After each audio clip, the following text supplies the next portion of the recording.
Zgodovina speedwaya in podobnih motošportnih dirk v Sloveniji sega v obdobje pred drugo svetovno vojno. Takrat je bil šport poimenovan dirt track oziroma umazana steza, po kateri so neustrašni vozniki na strojih brez prestav in zavor privijali ročico za plin.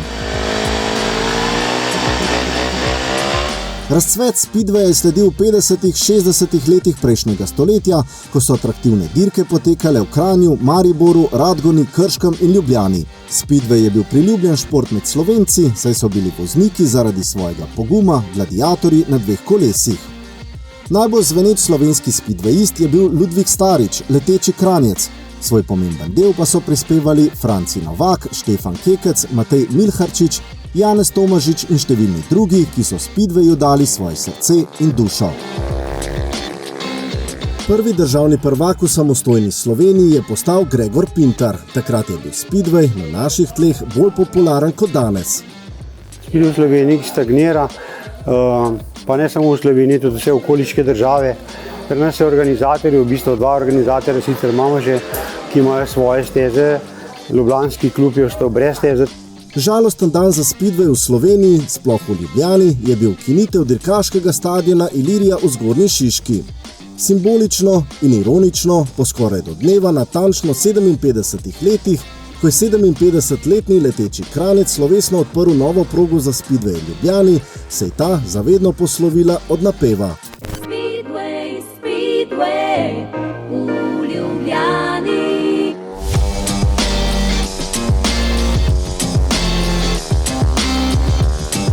Jaz osebno ne vidim, da je konec speedwaya v Avtomoto Touring klubu Ljubljana, kajti mi se bomo še naprej trudili, da imamo odlične voznike, da jim pomagamo, da smo del speedway zgodbe, nažalost pa ne več na stadionu v Zgornji Šiški.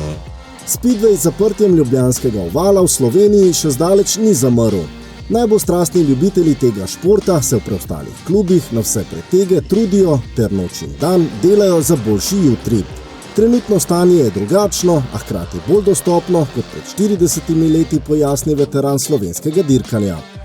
Se spomnim na začetka moje kariere, da se je bilo prijavljeno 49 voznikov, nejne motori, stoječa javlja je bila še in smo se pač ta motor delili. Danes imajo pač možnost mladina dobiti takoj opremo motorje in se hitreje pridružiti ostalim konkurenti.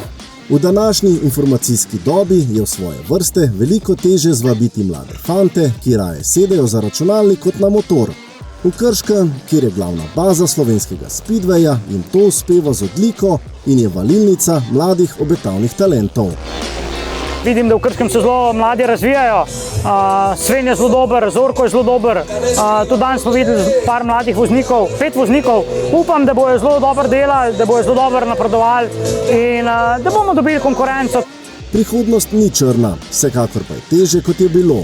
Slovenija na žalost nima dirkača, ki bi bil redno del svetovne elite. Vrsto let je bil med elito motivator in vzor Matej Žagar. Sigurno je Matej veliko naredil, Žagar, za slovenski speedway. Pokazuje se je bil tudi en čas v Grand Prixu. Tako da ja, zelo dober je. Škoda, da letos nikjer ne pelje. Kar se tiče pa mladine, pa mislim, da nam je kar perspektiva. Imamo, se pravi, v Krškem imamo kar dva zelo dobra voznika, Zorkota Gregorja in pa seveda Svena Cerjaka, tudi Tilen je zelo dober, že uveljavljen voznik. Tako da, ko bojo prišalite še te fanti na 500 kubikov, mislim, da se ni bati za mladina. Rezultati, ki so jih naredili slovenski vozniki, kar nas je v bistvu malo, so za mene izjemni.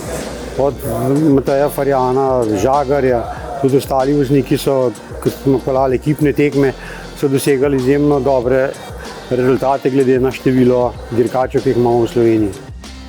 Tudi v speedwayu Slovenci kljub majhnosti puščamo svoj pečat. Neomajan trud vseh vpletenih v ta šport pogumnih pa bo zagotovo pomagal k popularizaciji speedwaya na slovenskih ovalih.